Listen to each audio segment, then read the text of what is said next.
अस्सलाम वालेकुम everyone and welcome back to my YouTube channel. और क्या आप लोग भी परेशान हो? एक टाइम था जब मैं भी परेशान हुआ करता था एक नया फ़ोन लेने के लिए।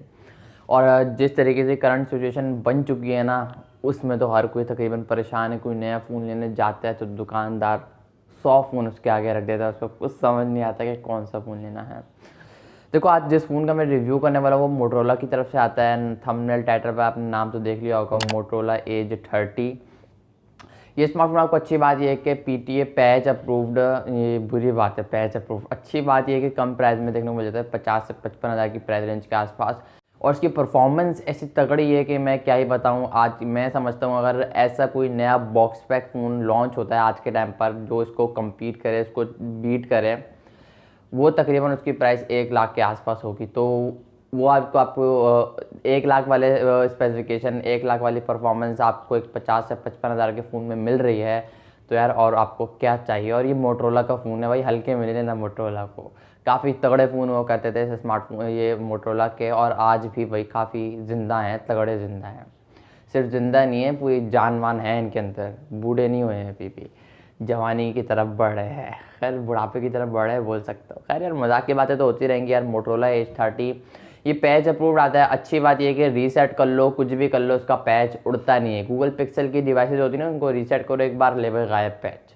तो उसमें वो वाला सीन है नहीं, इसलिए ये स्मार्टफोन को पैच रिकमेंड किया जाता है, क्योंकि ऑफिशियल अप्रूव तो आते ही नहीं है। और आप फिर नॉन पीटी ले लो वो अलग बात है, तो ये आप पर डिपेंड करता है।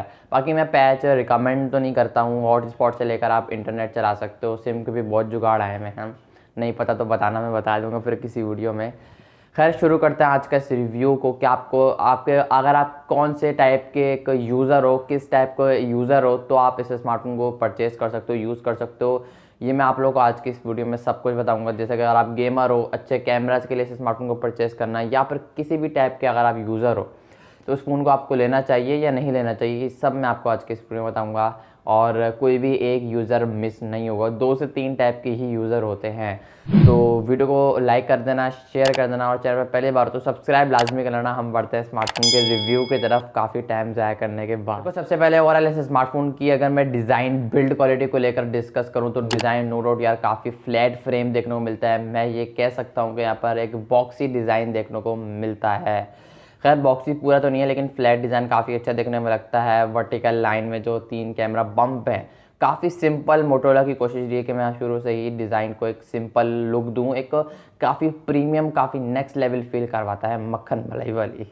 खैर बैक फ्रेम की बात करूँ तो प्लास्टिक का है, लाइट वेट फ़ोन है, प्रीमियम फील करवाता है। अच्छी बात ये है कि इसका पैच उड़ता नहीं है। ये सर्वर अप्रूव्ड वाले फ़ोन होते हैं, इस वजह से आई थिंक नहीं उड़ता है। इसका दूसरा नाम भी आता है, मुझे जहन में नहीं आ रहा, मैं आपको बता देता है। डिज़ाइन नो डाउट यार काफ़ी प्रीमियम, काफ़ी अच्छी लुक पर बात यार। दूर से अगर आप बैठ कर देखो तो लगेगा कहीं ना कहीं लोहे का फ़ोन है, बिकॉज डिज़ाइन इस तरीके से ऐसे करता है मोटोरोला अपने फ़ोन्स को, कहीं लगता है कहीं ना कहीं या तो ग्लास का है या तो मेटल का है, लोहे का है।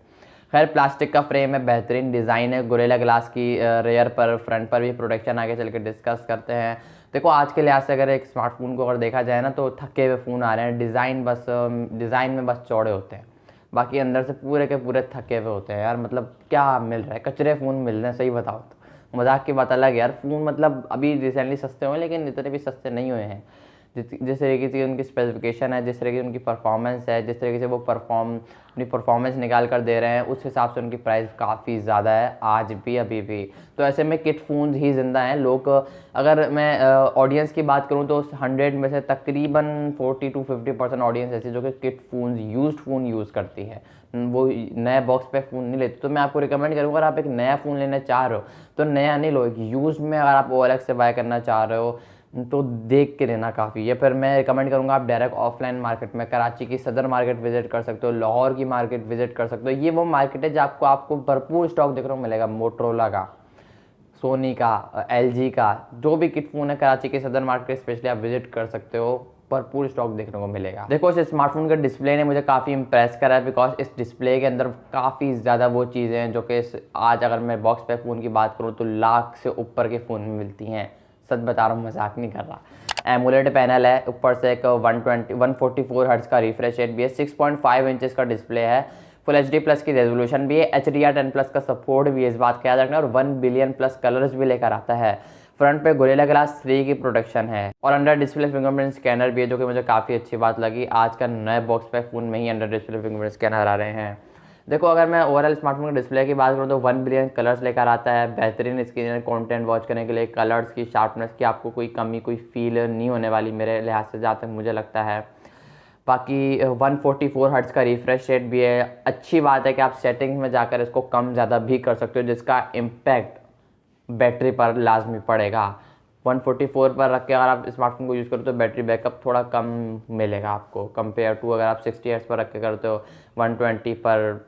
तो ये चीज़ें अपनी माइंड में रखनी है। बैटरी बैकअप अगर आपको ज़्यादा चाहिए, परफॉर्मेंस पर आपको थोड़ी कम करनी पड़ेगी। अगर आपको परफॉर्मेंस अच्छी चाहिए बिल्कुल बेहतरीन, तो फिर देखो कहीं ना कहीं कॉम्प्रोमाइज़ करना पड़ेगा। अब ये नहीं है कि सारी चीज़ें आपको एक ही जगह मिल जाए। तो होती है ना शॉपिंग के लिए सारी चीज़ें एक जगह से नहीं मिलती, लेडीज़ को ख्वार होना पड़ता है, फिर जाकर एक चीज़ मिलती है 2-3 घंटे बाद जाकर। तो ये सारी चीज़ आपको एक फ़ोन में तो नहीं मिल सकती। अगर आप चाह रहे हो बैटरी बैकअप भी ज़्यादा हो, 144 हर्ट्ज़ पर रिफ्रेश रेट पर रख कर मैं स्मार्टफोन को यूज़ करूँ, तो ये कहीं ना कहीं गलत सोच रहे हो आप लोग। सोच को बदलो यार। खैर बेहतरीन स्मार्टफोन है। 8 128 वाला मेमोरी वेरिएंट, 8 256 वाले 2 मेमोरी वेरिएंट आते हैं। 8 128 वाले की जो प्राइस है वो तकरीबन 50 से 55 हज़ार PTA पैच अप्रूव्ड, और जो 8 256 वाले की जो प्राइस है PTA पैच अप्रूव्ड हो 55 से लेकर 60 हज़ार डिपेंडिंग ऑन कंडीशन। इस बात को आपने याद रखना है। लोग परचेज़ करने जाते हैं, बोलते हैं यार हमें तो महंगा मिलता है, आपने जो 55 हज़ार प्राइस बताई थी हमें तो 65 हज़ार का मिल रहा था। तो देखो वो कहीं ना कहीं कंडीशन डिपेंड करती है और कहीं ना कहीं मार्केट टू। अगर आप 100 में से एक दुकान, अगर देखो बहुत सारी दुकानें होंगी तो कंपटीशन होगा। हर दुकानदार चाहेगा कि मैं सस्ता बेचूँ अपने फ़ोन को। अगर आप जंगल में जा रहे हो, एक ही दुकान है, तो वो तो फिर महंगा ही बेचेगा ना। तो ऐसी जगह पे जाओ जाके काफ़ी बड़ी मार्केट हो, कंपटीशन ज़्यादा हो, तो ऐसी स्टॉक भी आपको ज़्यादा देखने को मिलता है। चॉइसेस भी आपके पास काफ़ी होती हैं कि कौन सा बाय करना, और रेट भी उनके फिर कम होते हैं, क्योंकि वो उस चैलेंज में लगे हुए होते हैं कि यार वो महंगा ना बेच दे, ये सस्ता ना बेच दे मुझसे ज़्यादा, तो मैं ज़्यादा सस्ता बेचूंगा। तो वो इस कंपटीशन में लगे हुए होते हैं और फिर कस्टमर का फ़ायदा हो जाता है। तो आप ऐसी शॉप पर जा सकते हो। बाकी ये स्मार्टफोन जब लॉन्च हुआ था, आई थिंक मुझे याद नहीं, 2-3 साल हो चुके हैं स्मार्टफोन को लॉन्च हुआ। एंड्रॉयड 12 पर रन होता था, एंड्रॉयड 12 के साथ आया था। अच्छी बात है कि लेटेस्ट एंड्रॉयड 13 पर रन कर रहा है। आई थिंक 14 भी आ गया, लेकिन इसमें अपडेट नहीं आएगी, लेटेस्ट ही कहलाएगा। तो कहीं ना कहीं 13 भी, अब तो 14 आ गया, वो ज़्यादा लेटेस्ट कहलाएगा। तो अच्छी बात है, इस स्मार्टफोन का एंड्रॉयड 13 पर ये रन करता हुआ नजर आएगा। स्नैपड्रैगन का 778G प्रोसेसर लगा हुआ है। अब देखो गेमर्स काफ़ी ज़्यादा हैरान होते हैं कि यार स्नैपड्रैगन 778 लेकिन परफॉर्मेंस इतनी अच्छी नहीं देता, ये नहीं होता, वो नहीं होता। तो देखो ये स्मार्टफोन मैं रिकमेंड करूँगा आपको गेमिंग के लिए स्पेशली। जी हाँ भाई, मैं तकरीबन वीडियो ऐसी बार आई जिसमें फ़ोन को मैं रिकमेंड नहीं करता हूँ गेमिंग के लिए, बिकॉज नहीं झेल पाते वो इतनी गेमिंग को। भाई पबजी को तुम लोगों ने हल्के में ले लिया है क्या यार, मतलब इतना हैवी फ़ोन, इतना वो हैवी गेम है, ज़्यादातर हैवी फ़ोन ही लोड कर सकते हैं। लाइक चल हर फ़ोन में जाएगा, लेकिन उतनी अच्छी परफॉर्मेंस नहीं मिलेगी। तो ये 60 FPS पर पबजी को ले जाता है। बेहतरीन जैरो कनेक्टिविटी हार्डवेयर बेस है। फायर कनेक्टिविटी काफ़ी अच्छी, ठोक कर बंदे को टपाक टपाक करके मारो, बेहतरीन फायर कनेक्टिविटी लगेगी। कोई फ्रेम ड्रॉप, कोई जिटर लैग नहीं मिलेगा आपको। हाँ, हीटअप थोड़ा बहुत कहीं ना कहीं करता है अगर आप घंटों तक गेमिंग करते रहोगे, बट स्टिल मुझे कोई भी एक वो होते हैं ना फ्रेम ड्रॉप, जिटर लैग तो देखने को नहीं मिला। लाइक परफॉर्मेंस ऑप्टिमाइजेशन काफ़ी अच्छी तरीके की है मोटोरोला अपने फ़ोन के अंदर। तो मैं आप इस फ़ोन को रिकमेंड करूँगा। आप गेमर्स, एक स्पेशली चॉइस है आपकी, 40 से 50 हज़ार के आसपास बजट है, सिम भी चलनी चाहिए, डुअल सिम ये पैच अप्रूव्ड आता है, इस बात का याद रखना, ये काफ़ी प्लस पॉइंट बन जाता है, वरना अमूमन तौर पर सिंगल सिम अप्रूव्ड आते हैं फ़ोन पैच वाले। तो ये एक काफ़ी अच्छी बात है। अगर आपको स्पेशली गेमिंग के लिए लेना है तो मैं आपको रिकमेंड करूँगा आप पैच की तरफ मत जाओ, बिकॉज पैच इज़ इलीगल। मैं किसी भी हाल में पैच को रिकमेंड नहीं करता हूँ। आप नॉन पीटे को परचेज कर लो। खैर इस स्मार्टफोन के कैमराज ने मुझे काफ़ी ज़्यादा इंप्रेस करा। ये भाई मेरे को आज के जो बॉक्स पैक फ़ोन लॉन्च हो रहे हैं ना, मुझे उनके अच्छे नहीं लग रहे कैमराज। ये अब मुझे समझ आई, ये किड फोन्स के कैमरा रिजल्ट मुझे देख कर आदत हो गई है ये देखने की। 4K 30 FPS तक ये चला जाता है बैक से। बैक पर ट्रिपल कैमरास का सेटअप है। मेन कैमरा 50 मेगापिक्सल का है, दूसरा भी 50 मेगापिक्सल का है, लेकिन वो अल्ट्रा वाइड है। बाकी तीसरा 2 मेगापिक्सल का डेप्थ सेंसर है। 4K 30 FPS विद AIS के साथ आता है यार, ये मुझे पॉइंट लगा जो कि काफ़ी अच्छी बात है। फ्रंट पर पंच होल है, मिड पंच होल है, 32 मेगापिक्सल की सेल्फी है। यार देखो ये कैमराज मुझे काफ़ी पसंद आया। 4K 30 FPS बैक से भी, 4K 30 FPS फ्रंट से भी, रेयर से भी और बैक दोनों से। तो ये विद AIS मतलब कि स्टेबलाइजेशन आप वीडियो बना सकते हो। आजकल वो जो फ़ोन आ रहा है ना 1,00,000-1,50,000 में, उसमें स्टेबलाइजेशन भी नहीं है भाई। बहुत कम फ़ोन आ रहे हैं जिसका 1,20,000 प्राइस है, 1,30,000 उसमें स्टेबलाइजेशन मौजूद हो। वरना अमूमन तौर पर ज़्यादातर आज के स्मार्टफोन जो लॉन्च हो रहे हैं उनमें AIS का सपोर्ट नहीं है, स्टेबलाइजेशन है ही नहीं। और उनके कैमरा रिजल्ट मुझे अच्छे नहीं लगते या फिर होते अच्छे नहीं है, इस बारे में कुछ कह नहीं सकता। इसके कैमरा रिजल्ट मुझे काफ़ी अच्छे लगे, कलर्स, शार्पनेस, बाकी सारी चीज़ें काफ़ी अच्छी तरीके से ये कंट्रोल कर लेता है।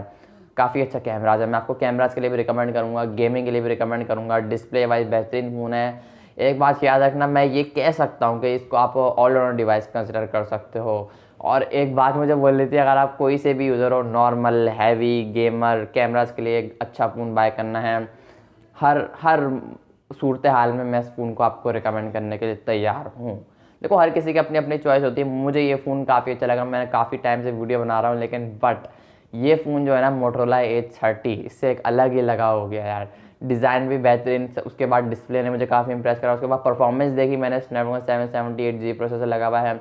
उसके बाद कैमराज देखे 4K बैक से भी फ्रंट से भी विद OIS AIS का सपोर्ट भी है। लाइक फ्रंट से तो बैक से तो देते ही है, फ्रंट से भी दे दी है। आजकल बॉक्स पे फ़ोन की बात करूँ तो फ्रंट से छोड़ो, बैक से 1080p 30 FPS आ रही है, तो ये फिर 50 से 55,000 यूज़ फ़ोन आपको 4K 30 FPS, बाकी 1080p 30 FPS 720 60 FPS तो वो फिर अलग बात है, वो भी आगे चल कर दे सकता है वो आगे जाकर।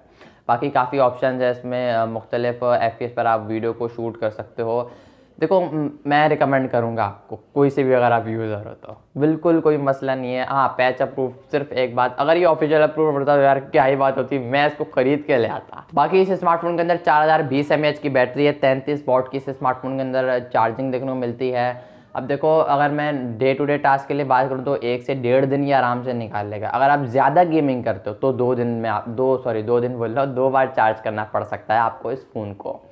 बाकी बेहतरीन यार डे टू डे टास्क के लिए, हैवी यूज़ के लिए, कैमरास के लिए, गेमिंग के लिए, शेमिंग के लिए, मेरे लिए गिफ्ट कर सकते हो यार, मेरे को भेज दो यार, कोई मसला नहीं, कोरियर करवा कर खुश कर दो यार, हमें भी क्या, खैर मजाक कर रहा हूँ यार।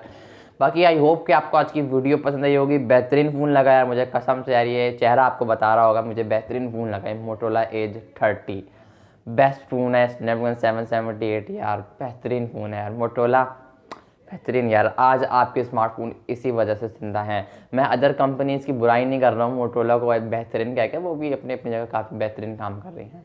बाकी मैं भी अपनी जगह बेहतरीन काम कर रहा हूँ, इसी बात पे सब्सक्राइब कर दो यार, सब्सक्राइब नहीं कर रहे हो आप लोग, सब्सक्राइब करो अभी के अभी वीडियो, और वीडियो को लाइक भी कर दो। सब्सक्राइब करने के बाद बेल आइकन जो आता है ना उसको प्रेस करके ऑल पर सेलेक्ट कर लो, फिर मज़ा आएगा आप लोगों को। मैं मिलूंगा आप सबको नेक्स्ट वीडियो में, तब तक के लिए अल्लाह हाफिज़।